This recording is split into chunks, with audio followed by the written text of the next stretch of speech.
How can I make VNC faster?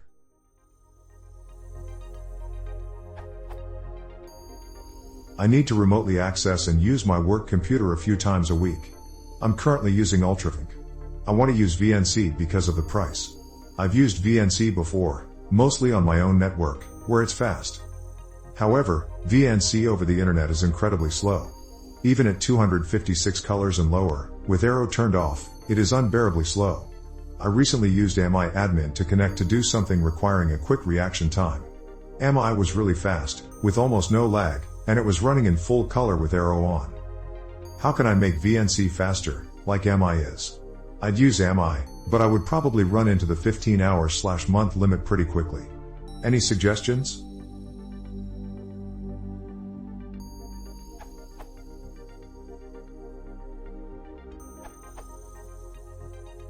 VNC has some limitations inherent in the protocol it uses. RFB, Remote Frame Buffer, works by transmitting rectangles of pixels over a network. The higher the resolution and bit depth, the more bandwidth required to send updates. There are a few optimizations VNC servers/clients already do. Only send changed regions, caching unchanged regions on the client. Copying cached regions on the client when changes do occur. Various forms of lossless and lossy compression.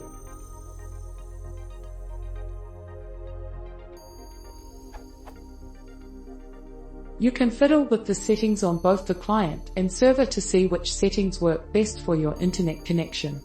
Any client can connect to any server because they negotiate to determine which protocol features both support, but it's best to use a client and server from the same company if you want to use more advanced protocol features. RDP and X protocols transmit drawing instructions instead of patches of pixels. This is why under some conditions they are superior to VNC. Other proprietary remote access services may use similar techniques but are undocumented. Remote access services do have the benefit of being able to punch through firewalls easier than direct remote access. They are usually easier to configure and have better support for encryption.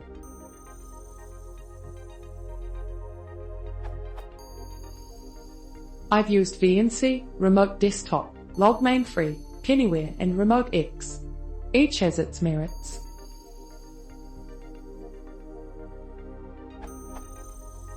VNC actually performs better than the other protocols over extremely limited bit rates. Think dial-up connection, and it works on virtually any platform.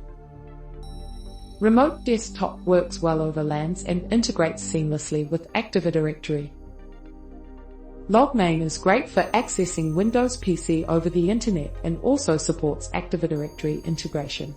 It has ActiveX, Java, Firefox extensions and even an HTML-based client.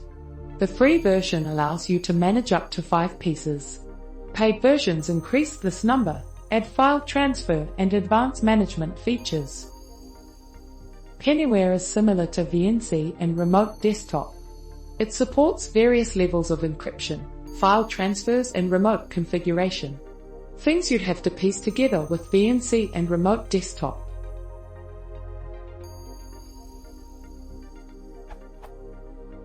X is the Unix world's equivalent of Remote Desktop. To be fair, it's been around a lot longer than any of the other protocols. It works great over a LAN but is too chatty over the internet. Several projects have attempted to improve this with varying levels of success. NoMachine NX, mentioned already, is one such project.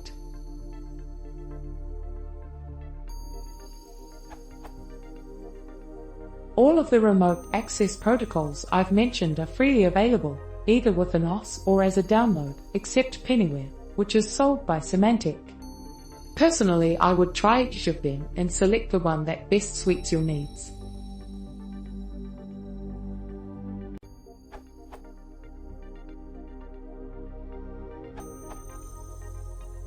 You can try NoMachine NX. A friend of mine used it with some success in increasing the speed of VNC. As for me, I am using RDP, and I think it's definitely the way to go for Windows systems. Others had good results with TeamViewer or Remote Administrator.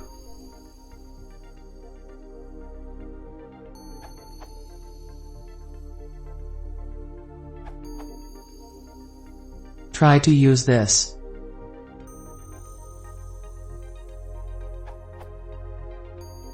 Snap.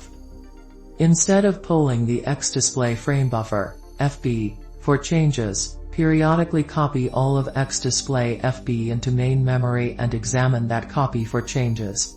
Under some circumstances this will improve interactive response, or at least make things look smoother, but in others, most, it will make the response worse. If the video HWFB is such that reading small tiles is very slow, this mode could help. To keep the framerate up, the screen size XBPP cannot be too large. Note that this mode is very wasteful of memory I/O resources. It makes full screen copies even if nothing changes. It may be of use in video capture like applications, or where window tearing is a problem.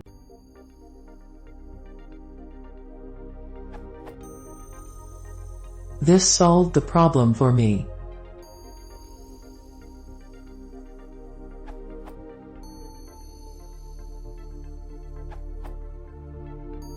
When using the XVNC server, I find setting the framerate option to about 5 is reasonable for connections over the internet. Lower framerate delivers a more efficient data transfer, at the penalty of a clunky feel. If your framerate is set higher than the network can reliably deliver, then you end up lagged badly watching the screen catch up a little at a time, ultimately resulting in intense end-user aggression. Test it by opening a web browser and using the mouse scroll wheel to move up and down, see how the screen responds. Clunky feel, or lagged horribly, that's the trade-off here.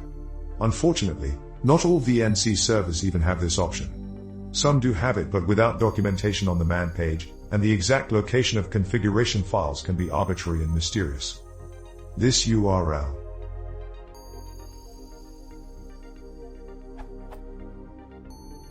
This sometimes works.